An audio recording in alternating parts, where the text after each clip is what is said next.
أهلا ومرحبا بكم أعزائنا المشاهدين بحلقة من برنامج فيليون نحو قبة البرلمان. رحبوا معي بضيفي لحلقة هذا اليوم مرشح الكوتا الفيلية عن محافظة واسط الدكتور محمد قوران. مرحبا بك دكتور محمد. أهلا وسهلا، أهلا سعد حيدر.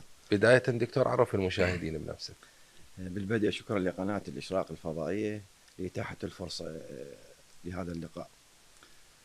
الدكتور محمد قوران، محافظة واسط، مرشح عن الكوتا الفيلية، رقم القائمة 330، مرشح مستقل عن مهم. واسط.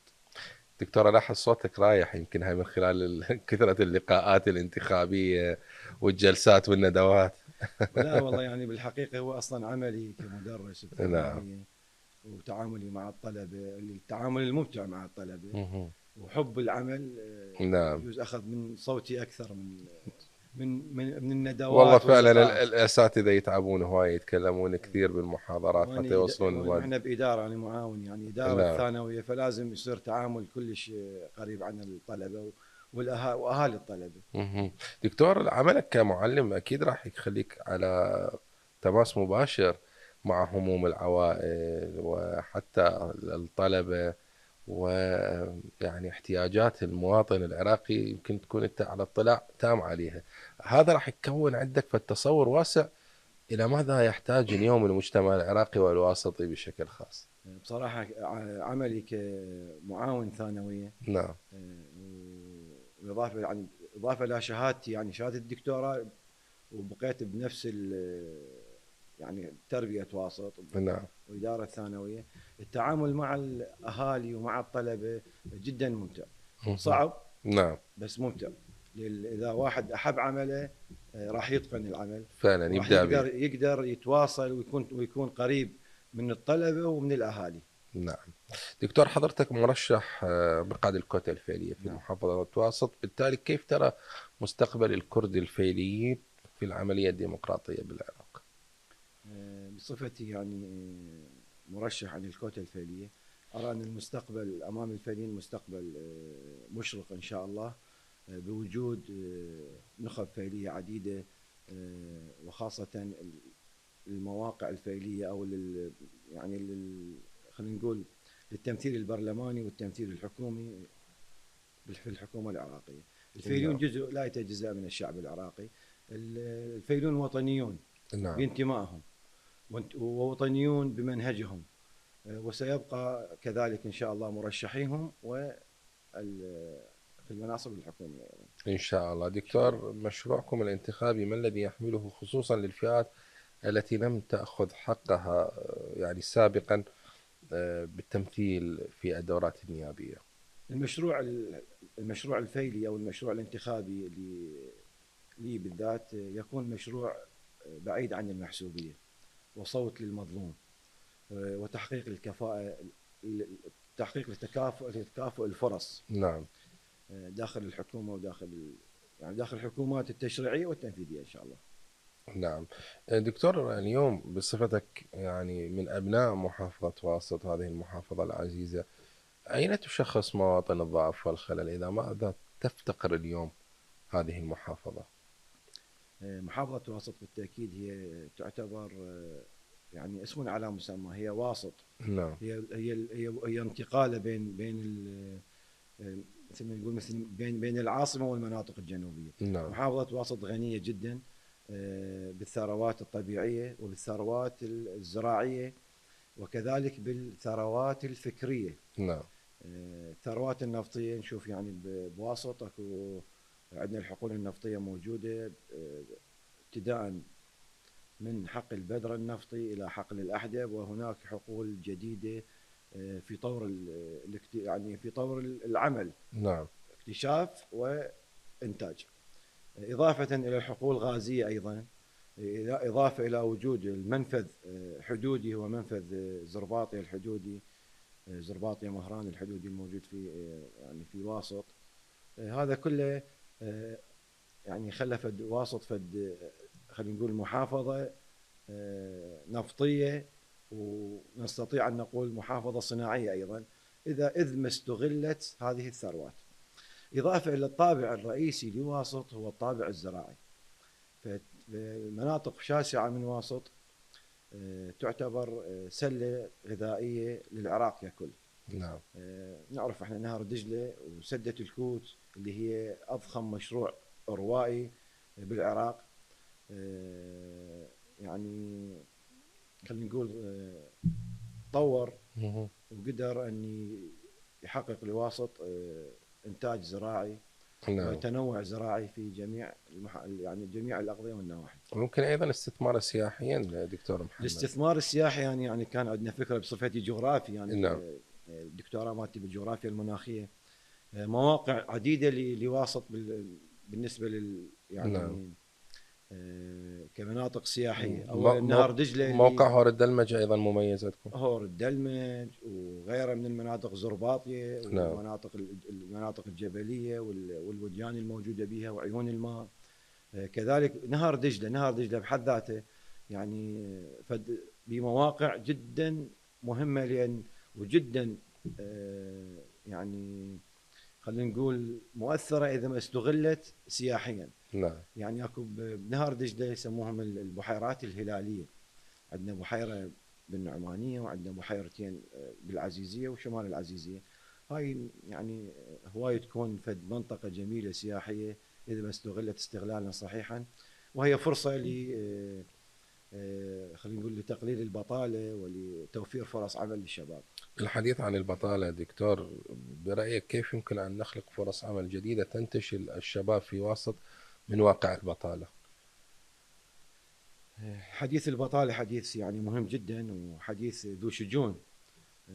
بالنظر للإمكانات الموجودة، خلينا نقول إذا فرضنا بس بواسط، نعم. فالفرص العمل موجودة، فرص العمل موجودة، لكن كيفية استغلال هذه فرص العمل وكيفية توفيرها للشباب هذا اللي يعني ما موجود، ولا قدروا أن يوصلون الدراسة حقيقية لانتشال البطالة من واسط ومن العراق ككل.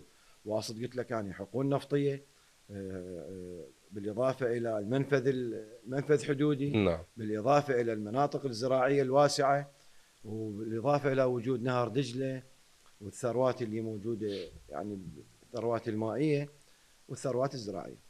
نعم.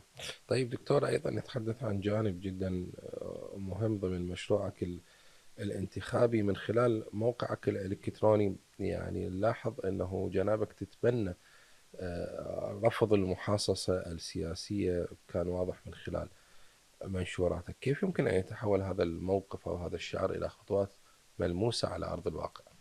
بالتأكيد يعني المحاصصة السياسية اللي أنتجت الحكومات السابقة والحكومة الحالية هي بذرة، خلينا نقول عليها بذرة غير جيدة، ما بدي أقول عليها بذرة سيئة، وإنما بذرة غير جيدة. المحسوبية نعم. والحزبية سيطرت على الحكومات، وهذا ضد يعني، أو خلينا نقول مخالف للواقع العراقي. المجتمع نعم. العراقي يبحث عن الاستقلالية، يبحث عن توفير الفرص للكفاءات، تبوء الكفاءات العلمية والكفاءات في المناصب الحكومية، يعني بكل المجالات. احنا اذا قدرنا نستغل الكفاءة الفكرية والكفاءة العلمية، راح نقدر يعني نطور المؤسسات نعم. يعني الحكومية الموجودة داخل الحكومة العراقية. طيب برأيك كيف يمكن تطوير ملف الخدمات في واسط بما يحمله من تفرعات، سواء أنه بواقع الكهرباء، الواقع الصحي، الواقع التعليمي الذي أنت ابن هذا الواقع الذي تعيش فيه؟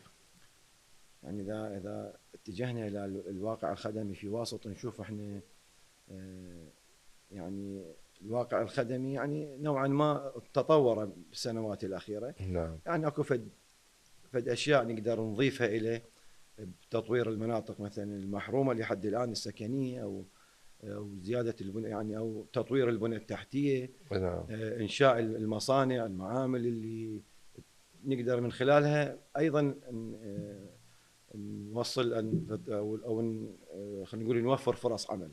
بالنسبة للواقع التعليمي، المدارس بواسط يعني تحتاج إلى وقفة صحيحة، نعم. لأن هذا الدوام الثنائي أو الثلاثي اللي موجود هذا يقلل من فرصة التعليم الحقيقية للطلبة. لذلك يعني توفير أراضي لبناء مدارس جديدة، خاصة في المناطق يعني ذات الكثافة السكانية العالية.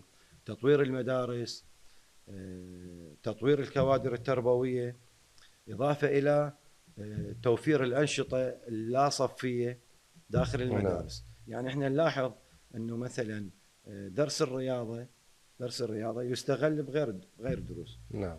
هذا منين جاي؟ هذا جاي من أغلب المدارس هسه الموجودة، نشوف مدارس صغيرة المساحة، بينما المدارس بالسابق لما كان عدد سكان العراق يعني خلينا نقول أقل من هذا العدد. نعم. بعد الزيادة يعني قبل الزيادة السكانية كانت المدرسة تقريبا يعني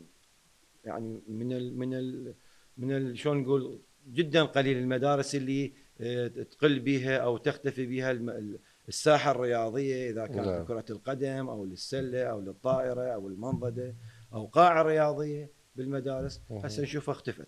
نعم. النشاط الفني كذلك، هذا الرسم والزخرفه وغيرها يعني مكتبة المدرسة أيضا اختفت، مكتبة المدرسة يعني اختفت. عنصر جدا مهم.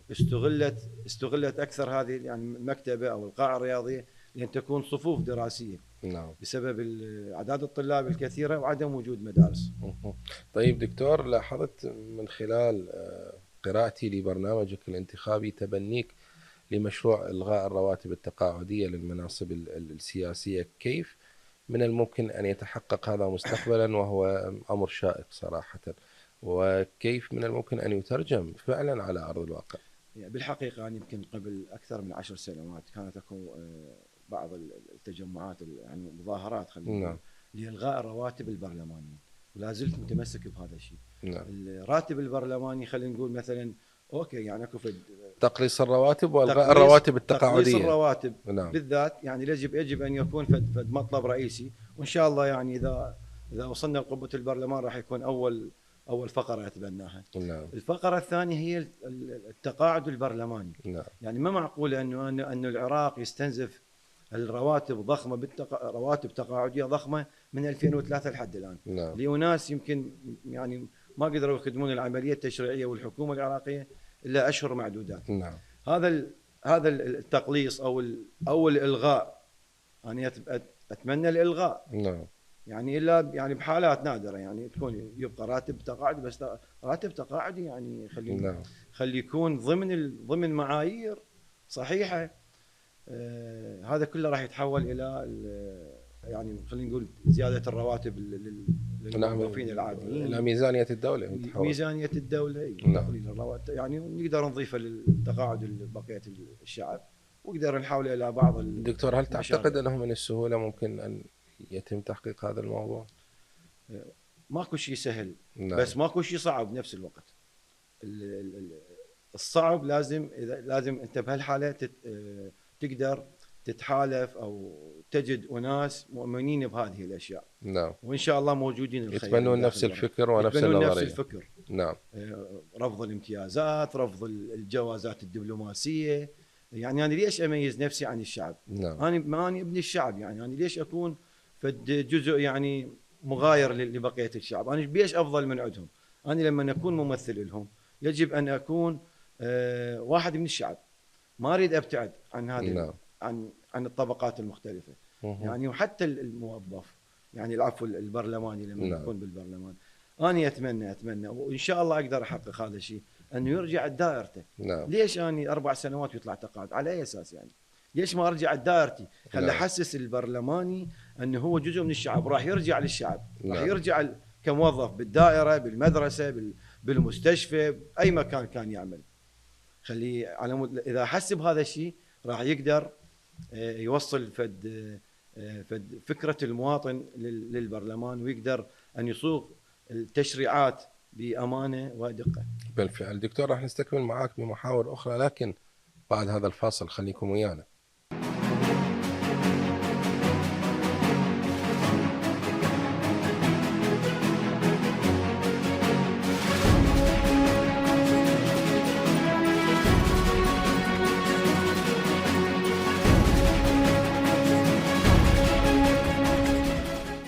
عودة لكم مجددا أحبتي المشاهدين من بعد الفاصل لنكمل هذا الحوار مع مرشح الكوتا الفيلية عن محافظة واسط الدكتور محمد قوران. ارحب بك مره اخرى دكتور محمد.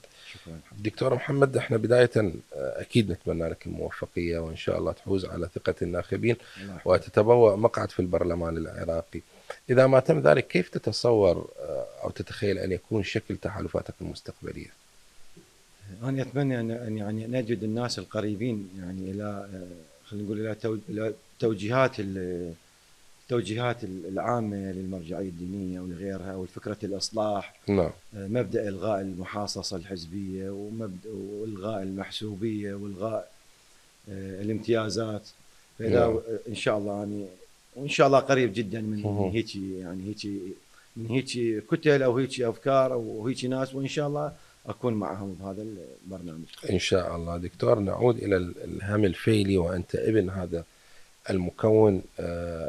الكرد الفيليون يعتبرون أن تمثيلهم السياسي محدود مقارنة بوزنهم الديمغرافي وعدد النسمات للكرد الفيليين. كيف سيغير أو كيف ستغير هذا الواقع بالأحرى إذا ما فزت بمقعد برلماني؟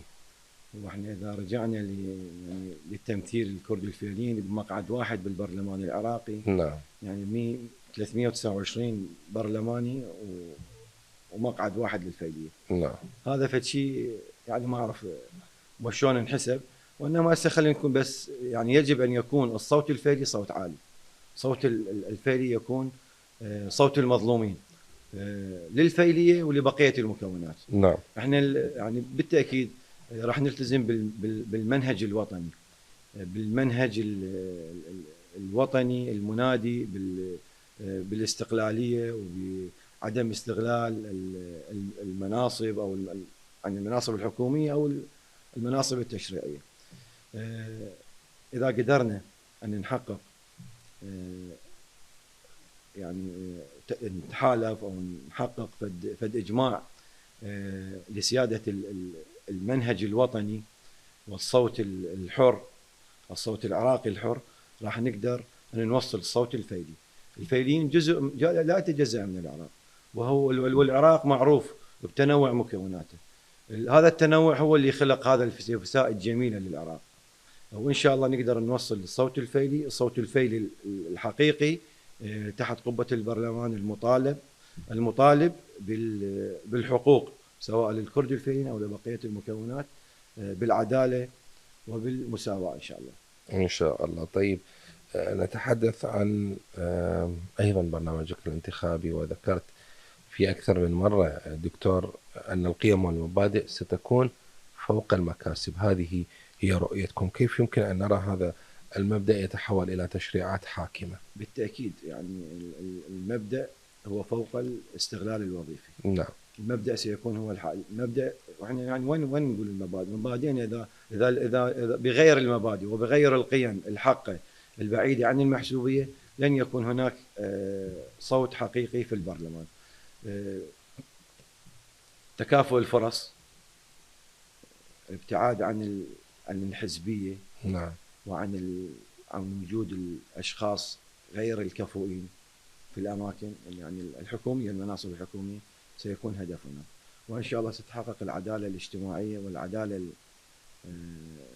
خلينا نقول التشريعيه. نعم. تحت قبه البرلمان. برايك دكتور، اين يكمن الخلل بالدورات النيابيه السابقه، وما الذي يحتاجه العراق لاصلاح جذري في هذه المرحله؟ يعني بالحقيقه احنا شنو هو دور البرلماني بالاساس؟ هو تشريعي ورقابي. نعم. انا اعتقد يجب ان يعني تعاد بعض فقرات التشريع لكتابتها بصوره اكثر عداله. نعم. بالمقابل الرقابه، يجب ان يكون الرقابه رقابه حقيقيه ورقابه فعاله ورقابه مستمره. نعم. لنستطيع يعني لكي تستطيع ان تبني المؤسسات الحكوميه. دكتور، بالحديث عن التشريع والرقابه، برايك هل يجب او هل نحتاج اليوم لتبني فكره او مشروع او لنقل شعار من اين لك هذا؟ هذه من اهم الفقرات اللي موجوده. نعم. يعني احنا المال السياسي اللي موجود هسه بالوسط خلينا نقول الحكومي او الحزبي. نعم. او الاوساط خلينا نقول الشخصيات السياسيه، المال السياسي ده يستغل. نعم. استغلال بشع. ويستغل خاصة بأيام الانتخابات. لذلك عملية من أين لك هذا يعني من القوانين أو خلينا نقول الأهداف المستقبلية لمشروعنا الانتخابي إن شاء الله. نعم. الكشف عن الذمم المالية، محاسبة يعني نعم. حتى المحسوبية والمنسوبية بالتعيينات القريبة أو دكتور، تكون قريبة نعم، من البرلمان. بالحديث عن كشف الذمم المالية صراحة ذكرني هذا الموضوع ببعض الدعوات التي قرأتها حاليا وحتى سابقا من بعض المهتمين بالشأن السياسي التي تدعو الكتل السياسية أو المرشحين حتى المستقلين إلى تبني فكرة كشف ذممهم المالية قبل الدخول بالسباق الانتخابي حتى يكونوا جاهزين إذا ما حالفهم الحظ وفازوا هم واضحين أمام الناخبين أمام الجمهور. هاي فلوسنا كانت قبل لا ندخل البرلمان وهاي فلوسنا أثناء البرلمان وربط العالم العدة. صحيح. بالتأكيد أنا أشوف يعني الكشف الذمة المالية نعم. يعني فد هدف رئيسي، وإن شاء الله سأكون أول من سيكشف ذمته المالية إذ ما حالفنا الحظ ووصلنا إلى قبة البرلمان. عندنا برلمانيين ترى يعني موجودين، الخيرين موجودين ترى داخل قبة البرلمان. صحيح خلينا نقول أعدادهم يعني مو كثيرة، هي لا قليلة ولا كثيرة، بس أكو موجودين كثير من البرلمانيين اللي كشفوا عن ذممهم المالية وحتى كشفوا عن حساباتهم الشهرية، وبهم البركة إن شاء الله، وسأكون منهم إن شاء الله. إن شاء الله. حملتك الانتخابية دكتور محمد تقوم على التمويل الشخصي والجهود الذاتية، هل ترى أن هذا الاستقلال يعزز ثقة الناخبين بك؟ هذا الاستقلال وهذه خلينا نقول الابتعاد عن المال السياسي، هي هذه راح تخليني أنا حر بالبرلمان. نعم. راح تخليني باتخاذ القرارات يعني على شلون نقول وين ما يكون هم المواطن أنا أقدر أمشي وياه.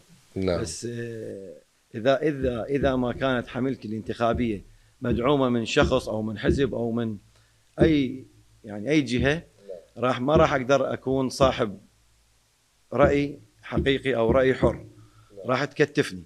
وإن شاء الله أنا حر وحملتي الانتخابية من حر مالي، وسأبقى حرا إن شاء الله بوجود الخيري. دكتور، بالحديث عن الجهوية والفئوية، كيف تنوي التوفيق ما بين الانتماء الوطني العام وما بين الهوية الفيلية الخاصة بك في عملك النيابي وأنت ممثل عن الكوتا الفيلية أصلا؟ إن شاء الله. طبعا هي الكوتا الفيلية نعم. يعني أو المقعد الفيلي لما صار بواسط، إحنا يعني محافظة واسط بالتحديد. نعم. الفيليين قريبين جدا من بقية والله بكل المحافظات الفيليين قريبين يعني هو الفيليون نعم. يعني باندماج كامل مع الشعب العراقي. وسيبقى ان شاء الله الفيليون بهذا النهج. يعني هم الفيليون يعني هم من اين اتوا؟ يعني لما نرجع للفيليين هم منين؟ هم من هاي الارض، من نعم. ارض العراق، والصاهره وتناسبوا وعاشوا واشتغلوا وماتوا. ولما تروحون للمقابر النجف تشوف المقابر النجف اكثرها هي للكرد الفيليين يعني القديمه خلينا نقول. نعم. واللي عايشين هم متعايشين مع الشعب العراقي ومندمجين مع العشائر. المناطق العشائريه مندمجين معهم عشائريا، والمناطق المدنيه ايضا الفيليين مندمجين معهم مدنيا. نعم. والمراكز العلميه تجد الفيليين موجودين. فلم يبتعد الفيليين عن المجتمع العراقي، بل هو جزء لا يتجزأ من المجتمع العراقي. نعم. طيب دكتور، خلينا نتخيل التالي وإن شاء الله يكون فزت بمقعد تحت قبة البرلمان، شنو أول خطوة تتخذها أو شنو أول قرار راح تتبناه؟ يعني هو اكو قرارات خاصة مثلا، يعني أول شيء القرار لازم يكون قرار ذا طابع وطني. نعم. أتمنى أن أول قرار يتخذ أو أول قرار أقدر أتخذه يكون ذا طابع وطني، ليثبت أن الفيليين هم جزء لا يتجزأ من المجتمع. نعم. وكو قرارات معطلة للأكراد الفيلية، هاي القرارات المعطلة. نعم. طبعا اللي عطلوها هم جهات حزبية. نعم. وجهات ما نقول غير يعني أقليمية. فهذه إن شاء الله نعم. تكون أول يعني بالبدء نحاول أن نفعل هاي القرارات. جملة هاي القرارات مثلا اللي معنية بالشأن الفيلي، يعني مثلا إعادة أملاك الأكراد الفيليين اللي تهجروا للخارج. نعم. أكو أملاك عينية وأكو أملاك غير عينية. يعني البيوت، الأراضي الزراعية، يعني الأراضي السكنية، نعم. هاي رجعت للفيليين. بس اكو أشياء غير، يعني لما تهجروا الكرد الفيليين بأيام الثمانينات والسبعينات، طلعوهم بطرق هدومهم. نعم. جابوا شمارة على الحدود. هاي الحالة، يعني بهاي الحالة هو ما قدر لا ياخذ مثلا ذهب، لا ياخذ فلوس، لا ياخذ أثاث. هاي نعم. وين راحت؟ التعويضات جتي وين؟ جتي بس مجرد على فلان بيت أو فلان قاع. بس وين الأشياء الغير منظورة؟ زين، الحسابات المصرفية. وهاي كلها أنا أشوفها، كل هاي الأشياء هم هينة. بس أكو ناس من الأكراد الفيليين لحد اليوم ما محصلين الجنسية العراقية. نعم. عراقيين أبا عن جد، وما محصلين الجنسية العراقية. أكو ناس لحد الآن موجودين بأراضي المهجر، لحد الآن موجودين بالجمهورية الإسلامية. أكو أكراد فعلية لا يقدر يجي للعراق يعني ما عنده جنسية. ولا يقدر يبقى بإيران، هو باقي بحدود منطقة ضيقة، لأن ما يعني يمشي بكارت أو ما أعرف يسموه يعني. نعم. فنتمنى أن نقدر أن نساعد هذول الناس، ناس مظلومين وهم جزء من الشعب العراقي ومو بعيدين عن هموم العراقيين. نعم. يعني أنت تشوف الفيلي لما أول ما رجع، يعني أنا مثلا خلينا نقول على واسط، أول يوم طبوا للكوت قالوا ودينا خلينا نشوف الجسر مال الشيخ سعد. نعم. هو جسر كان خشبي بس يتمنون بس يباعون على الجسر، يابا ترى تفلش الجسر وتغير الجسر. نعم. قالوا ما يخاف، بس خلينا نباوع على مكانه. فالحنين الى الوطن عند الفيليه كلش قوي، لذلك نشوفهم رغم الهجره ورغم عدم يعني يعني رجوع الجنسيه العراقيه لهم، ولكن هم بقوا منتمين ومعتزين باصلهم ويحبون ارض العراق ويحبون العراقيين. ولكن يعني شاءت الأقدار أن يبقون مثلا بأرض يعني بمكان الاغتراب اللي فرضته عليهم الأيام وفرضت عليهم الحكومة السابقة، حكومة البعث. نعم. ولكن حنينهم للوطن لا زال موجود، وأكثرهم رجعوا نعم. وحاولوا يحنون للعراق، صار الحنين بين العراق وبين العراق. طيب دكتور، هنالك جانب آخر، الجانب المحزن من هذا المشهد، وفاة الكرد الفيليين في المقابر الجماعية التي لم يكشف عنها حتى الآن ولم تسلم إلى ذويهم. هذا الحديث يدمي القلب قبل العين. نعم. 23,000 شاب مغيب، لا إلى قبر ولا إلى مكان. نعم. ما نعرف شنو اللي كان، يعني يعتقد أنهم أكثرهم استخدموا بالتجارب الكيميائية. نعم. بالنظام السابق. لذلك ثبتت الحكومة العراقية أن وجود 23,000 شاب مغيب فيلي. المقابر الجماعية قليل بها فيليين. نعم. ولكن المغيبين هواي. ويعني دائما عندنا نصب الشهداء الكرد الفيليين إذا موجود ببغداد بشارع فلسطين، أو موجود بالكوت، أو موجود بالسليمانية. يعني بعض الأحيان نشوف فد نساء تجي هي ماكو قبر، فتعتبر هذا نصب الشهيد الفيلي هو قبر لابنها أو لأخوها أو لأبوها. نعم. وشوف المآسي تصير. الحمد لله والشكر على كل حال، الفيليون باقون إن شاء الله. باقون، الفيليون عراقيون. نعم. وسيستمر هذا النفس العراقي في الفيلون، ما بقينا إن شاء الله. ونحن سنستمر بهذا الحوار، لكن بعد هذا الفاصل.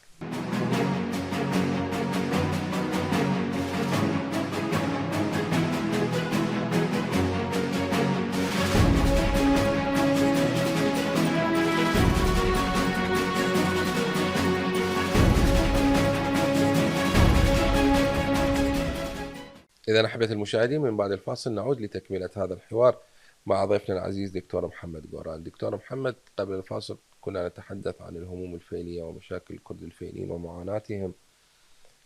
برأيك مع هذا الإرث التاريخي الجهادي والنضالي وهذا الحجم من المعاناة وهذا الحجم المجتمعي للمكون الفيلي سابقا وحاليا في الفسيفساء العراقية، هل من الممكن أن يختزل كل هذا بنائب واحد؟ هل يستطيع نائب واحد أن يحمل هموم المكون بأكمله؟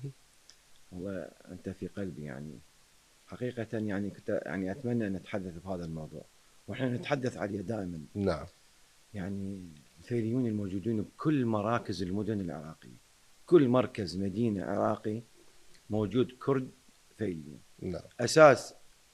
أساس وجود ونشأة المراكز المدنية الحضرية بالعراق هم كرد فيليون.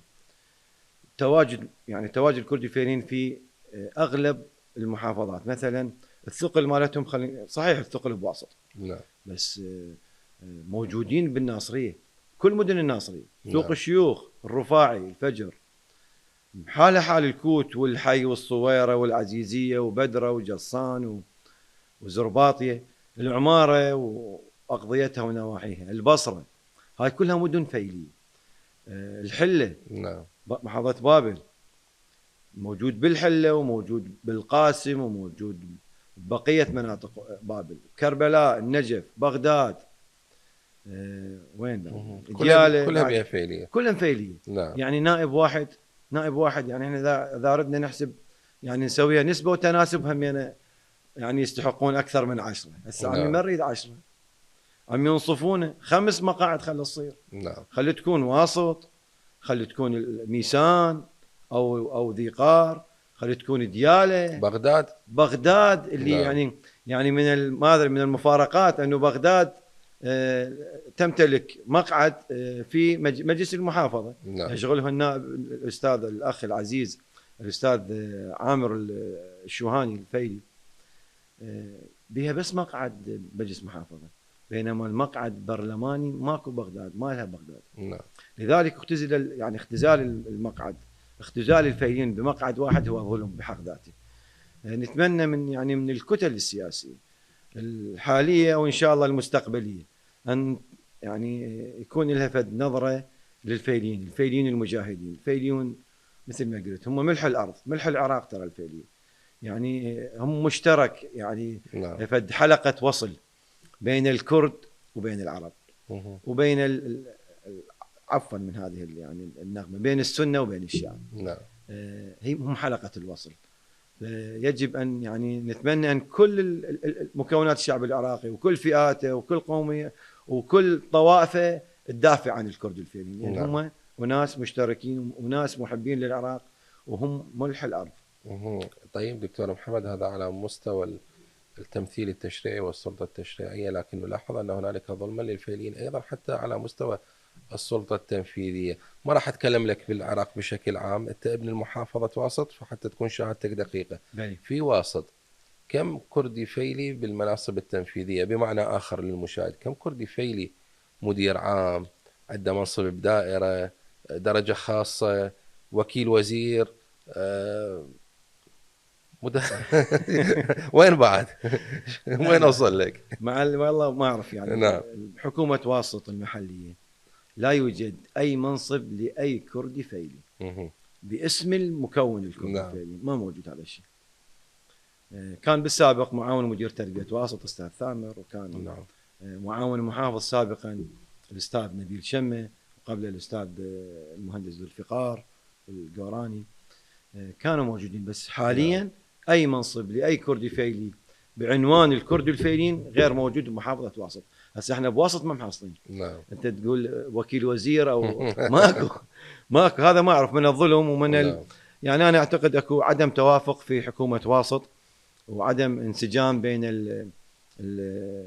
الجانب التشريعي اللي يمثل مجلس محافظه وبين الجانب التنفيذي الممثل بالمحافظه ومنصب المحافظ. ان شاء الله تكون تفاهمات، خلينا نعتبرها تفاهمات اخلاقيه. نعم. لضمان وجود الاكراد الفيليين في المناصب الحكوميه. طبعا اثبتوا جدارتهم. اذا نعم. استاذ ثامر كان بتربيه واسط اثبت تجارب نجاحه وعدم خلينا نقول عدم تعنصره. يعني كان يشتغل الكل واسط. نعم. والمرحوم نبيل شمة هو كان فد بيضة القبان الله نعم. يرحمه. المرحوم نبيل شمة، المهندس نبيل شمة، كان معاون المحافظ، هو اخو الموسيقار العالمي نصير شمة. نعم. يعني كان فد شيء، فد نسمة باردة لطيفة بواسط، الكل نعم. تحبه. نعم. كل الناس اللي هم ذاك اكراد او عرب او شيعه او سنه، كلهم يحبون نبيل شمل، لان كان متخذ طابع الوسطيه، وهذا هو طبع الاكراد الفيليه دائما. اذا الدوره البرلمانيه القادمه يجب ان تنظر بعين الاهتمام والانصاف للمكون الفيلي من حيث التمثيل التشريعي والتمثيل التنفيذي في السلطه التنفيذيه. ما اول اولوياتك النيابيه ان شاء الله اذا ما افترضنا الفوز؟ اذا افترضنا الفوز ان شاء الله الفوز. اول فكره تريد تحققها ببالك؟ اول فكره هيك من تصفن ويا نفسك تقول اني اذا صرت نائب اول شيء اسوي كذا، اول شيء هسه احنا قلناها الكشف عن الذمم الماليه، اتخاذ المنهج هذا واجب اخلاقي، هذا واجب اخلاقي ان شاء الله ونفذه. نقطه ببالك رفع المظلوميه عن الاكراد الفيليه، او رفع المظلوميه عن كافه فئات الشعب العراقي. نعم. اكو هواي يعني اكو هواي ملفات المظلوميه هوايه، يا ملف المحسوبيه، نعم، الملف حتى الجانب خلينا نقول حكومه المحاصصه السياسيه، نعم. انا ما اؤمن بها، يعني المحاصصه السياسيه راح تؤدي الى صعود فد اشخاص، نعم، متحزبين وغير كفؤين للمناصب الحكوميه، وهذا ما يفيد العراق، وما راح نقدر من خلاله نبني خلينا نقول مستقبل. راح يعمل من اجل حزبه، يقول لك انا حزبي صعدني فلازم اعمل يعني. اي هاي المحاصصه السياسيه تؤدي الى هذا الشيء، وراح هذا يستمر بنهج حزبه او الفئه اللي صعدته. نعم. دكتور محمد، من خلال حديثك الاحظ انه حضرتك تمثل جيل جديد من السياسيين، او خلينا نقول جيل جديد بالمشهد السياسي العراقي. ما الذي يمثل برايك هذا الجيل في مواجهة الفساد وتحقيق العدالة الاجتماعية؟ ما الذي يميزكم اليوم؟ الجيل الجديد نشوفه إصرار عنده على التغيير. نعم. ويؤمن بنظافة اليد. ويؤمن أنه العراق فوق الجميع. نعم. خلينا نكون عراقيين، خلينا نكون محبين لهاي الكلمة، خلينا نبتعد عن الحزبية، خلينا نبتعد عن حتى فكرة الطائفية وفكرة خلي تذوب القوميات وتذوب المكونات كلها بكلمة العراق. طبعا هاي فتح ملفات العدالة الاجتماعية ومحاسبة المقصرين، هاي يعني هم يعني موجودة بإصرار في الجيل الحالي. نعم. وإن شاء الله تتحقق هذه، وإن شاء الله نقدر نحقق مو جزء صغير وإنما جزء كبير من عندها، ونعمل على استمراريتها. نعم. العمل يحتاج، احنا نعمل بدولة، أي دولة تحتاج إلى مال وموازنة، بالتالي تعظيم الموازنة يحتاج إلى موارد وقطاعات، ومنها قطاع الزراعة وهو الأهم من بعد النفط. إلى متى نبقى معتمدين على النفط؟ واصل تمتاز بقطاع زراعي متميز، لو نقول كان متميز بصراحة. لا متميز الحد الآن، هو واسط متميز رغم شحة المياه. رغم شحة المياه ماكو شحة مياه إن شاء الله. طيب بلاد الرافدين أو وادي الرافدين مستحيل يصير بها شحة مياه إن شاء الله بإذن الله تعالى. بس أنا يعني سمعت حكي على أنه بساتين بدرة شوية متضررة، يعني مو بنفس وضعها السابق. بساتين بدرة أصلا تدمرت من الحرب العراقية الإيرانية من ثمانينات القرن الماضي. زين، هل من المنطقي أو الإنصاف 40 سنة من الثمانينات لحد الآن لم تعد كما كانت، لم تزدهر؟ أهلها وين؟ مع كل الأسف الحرب العراقية الإيرانية تعرف يعني بدرة نعم. حدودية. نعم. يعني كانت خلينا مثل ما نسميها أرض حرام يعني. نعم. يعني كل القنابل ذا المدفعية وغير المدفعية بيها، حتى يعني اجتياح الجيش. لذلك أغلب يعني أهالي بدرة نشوفهم يعني تركوا بيوتهم وتركوا بساتينهم، ونشوفهم يعني استقروا ببغداد أو بواسط بالكوت. أكثر أهل بدرة راحوا لبغداد. نعم. لذلك أهملت البساتين، بس الإهمال مو جاء بس عن طريق يعني أنه أهلهم هاجروا، لا. نعم. الناس موجودة هسه ببدرة، البساتين موجودة، لكن عدم الاهتمام الحكومي يعني لحد الآن ما حلوا مشكلة المياه. لحد الآن لم ينشئ سد لخزن المياه للاستفادة من يعني الفترة الممطرة. نشوف دائما السيول اللي تيجي من إيران يعني من الجمهورية الإسلامية، نشوفها راح مباشرة يعني تروح إلى هور الشويتشة ويعبروها مباشرة إلى نهر دجلة بدون الاستفادة من العدن. نتمنى أن تكون هناك معالجات حقيقية للاستفادة من مياه الأمطار. احنا عندنا هواي يعني يسموه حصاد المياه بهاي المنطقة خاصة بدرة وزرباطية وجصان قليل جدا، لذلك نشوف البساتين أهملت. النخيل مع كل الأسف نشوف يعني البساتين مات النخيل. أنا صراحة زرت زرباطية قبل سنوات، وأريد أوصف المشهد لجنابك وللمشاهدين. كان دخولي لزرباطية مع بداية الليل، أول ما لفت نظري بالبداية من بعيد نخل مقطع الرؤوس على مدى البصر. المشهد مع الليل يوحي لك كأنما بشر مقطع رؤوسها. من سألت ليش هذا النخل، ليش واحد من الحرب العراقية الإيرانية، صار له 40 سنة، أكثر من 40 سنة وما قدروا يعيدوا للحياة. نعم. يعني المشكلة أول شيء قلنا بالحكومة، يعني الحكومة يجب أن توفير المياه، نعم، الآبار، خلينا نقول استغلال مياه الأمطار بصورة صحيحة. يعني مشاريع روائية خلي تكون هناك. وثاني شيء خلي تكون فالدعم لهاي المشاريع، دعم لإنشاء البساتين. نعم. هو مجرد الوصول إلى زرباطية القديمة وتشوف الإطلال مال البيوت، إذا بزرباطية وإذا بيوت مهدمة أيضا، والله العظيم منظر يدمي القلب. نعم. يعني أنا مرة من المرات رحنا أنا واحد من أصدقائي اللي هو عنده مزرعة، رحنا أخذنا ذني الطابوق الطين القديم ماكو، قال خلينا بالمزرعة بس مجرد شاهد. أقول لهم ترى جبناهن من زرباطية من أرض أجدادنا هذه، خل أخذها ننقلها يعني للكوت.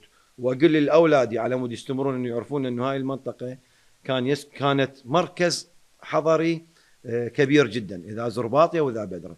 يعني أنا تدري أنت بدرة أقدم من الكوت، أقدم من الكوت. لكن هسه شوف بدرة عدد السكان يعني قليلين، واللي يعني البساتين مالتها مهملة إلا ما ندر، مع أنه بدرة تشتهر بوجود أطيب أنواع التمر، يعني أكثر أنواع التمر الندرة موجود ببدرة. نعم دكتور، بالحديث أيضا عن بدرة ومعاناتها إضافة إلى البساتين، أنا صراحة تجولت على الشريط الحدودي في وقتها من جصان وبدرة وصولا إلى زرباطية، ووصولا حتى للمخافر الحدودية ما بين العراق والجمهورية الإسلامية. لاحظت أيضا وجود شريط من حقول الألغام. تذكرت أنه بدرة كانت أرض حرام، صحيح، ممتد على طول الشريط الحدودي وباقي حتى الآن منذ الحرب العراقية الإيرانية، وهذا يمثل خطورة على أهالي البدرة المتنقلين. المنطقة غاية في الجمال، بالتالي تجيها العوائل حتى تصيف، حتى ترتاح سياحة. صح. الصيد أحيانا حتى من بغداد الشباب يجون يصطادون. واي. الألغام، شريط الألغام بمحاذاتهم تفصلهم أمتار عنا موجود، وصارت حوادث هواي، يعني تكررت الحوادث، يعني سنويا تكررت الحوادث. نعم. حوادث الانفجار الألغام، أما على يعني شباب أو على أطفال. الحكومة العراقية عالجت، يعني بعض الأحيان بعض الأوقات اجت فرق نعم لمعالجة الألغام، بس هي الألغام متجددة، كانت تتجدد كل سنة، وخاصة بموسم السيول. نعم. هم تنزل فيراد لها يعني معالجة فعلية ومعالجة مستمرة، يعني خلي تكون فرقة موجودة، وخاصة أيام اللي قلت لك السيول اللي تجي من المرتفعات العراقية الإيرانية. طبعا هو حديث مؤلم هذا جدا. نعم. لأن الحكومة العراقية يعني جت بفترات، يمكن أعتقد فترة من الفترات يعني عرفت أنه فرقة العباس القتالية هم يعني حاولت أن تكون جزء من هذه المهمة لانتشال يعني الألغام. ويمكن هم جت فترة قصيرة وهم يعني خلصت مهمتها. ويحتاج فعلا إلى جهد جدا كبير وإلى تقنية عالية، وهذا يتطلب رصد مبالغ مالية كبيرة، عمليات التصدي للمقذوفات غير المنفلقة والألغام. نعم، بالتالي ملف الحكومة أيضا صعب، وهنا يجي دور البرلمان كيف ممكن أن يوازن ما بين الملفات الأهم ثم المهم وترتيب الأولويات. وصراحة مسألة الألغام مسألة طالت ويعني تمس حياة المواطن العراقي، تمثل خطورة جدا عالية. دكتور، يعني عندما ذكرت فرقة العباس القتالية، تحياتنا لهم وإلى جميع تشكيلات الحشد الشعبي وباقي الصنوف الأمنية، بدر لذهني أن أسألك عن رؤيتك للحشد الشعبي ودوره باستقرار واستتباب الأمن في محافظة واسطة العزيزة. يعني الحج الشعبي هو من الحج الشعبي، الحج نعم. الشعبي من يعني من الشعب العراقي، نعم. من ابنائنا، من مه. المظلومين اللي هم يعني طلعوا بفتوى المرجعيه حفظها نعم. الله، دافعوا عن العراق واستمروا نعم. بالدفاع والحفاظ على ما اكتسبوه او نعم. ما قدروا ان يحافظون على استقرار العراق. لكن للأسف قانون الحشد الشعبي تم ترحيله من الدورة النيابية الحالية للدورة النيابية القادمة، وهذه ستكون مهمتكم بإنصاف أبناء الحشد الشعبي. يعني قانون الحج الشعبي هو قانون مهم طبعا، ما اعرف عن كل الفقرات اللي موجوده، نعم. بس هو يعني يحتاج الى دراسه متعمقه لكي نعم. نضمن انصاف لهذا الناس ضحوا بانفسهم وضحوا بعوائلهم، اذا كانوا من شهداء الحج الشعبي او من الجنود الموجودين داخل منظومه الحج الشعبي الحاليه، وان شاء الله سنكون من المنصفين لهم. إن شاء هم الله. في عيوننا ان شاء الله. نعم دكتور محمد، في ختام هذا الحوار بودي أن توجه رسالة لأهالي واسط بشكل عام وللكرد الفيليين بشكل خاص، سواء في واسط أو بقية أنحاء العراق. أنا أفضل أن تكون الرسالة لجميع أنحاء العراق. نعم. طبعا الكرد الفيليين في يعني بقلبي بعد هم، نعم. بس أقول للناس، أقول لهم صوتكم أمانة، صوتكم مسؤولية، وأنا واثق أن العراقيين سيختارون من يخدم لا من يبحث عن الاستفادة. إن شاء الله يكون صوتكم أمانة في رقابنا، وسأبقى الصوت الفيلي العراقي للشرفاء، للأمناء، لكل أبناء الشعب العراقي تحت قبة البرلمان. إن شاء الله إذا ما حالفني الحظ سأكون وسأنذر نفسي لخدمة الشعب العراقي ككل، ولأهلي أحبتي المظلومين الكرد الفيليين بالخصوص. دكتور محمد قوران، نتمنى لك الموفقية بالسباق الانتخابي، وشكرا على هذا اللقاء. شكرا جزيلا لحضرتك أستاذ حيدر، ولإخوتي بالكادر التصوير، ولقناة الإشراق الفضائية المتميزة، وبمديرها الأخ العزيز الدكتور حيدر القطبي. حياك الله. كذلك نشكر كل من تابع حوارنا لهذا اليوم. دمتم في أمان الله.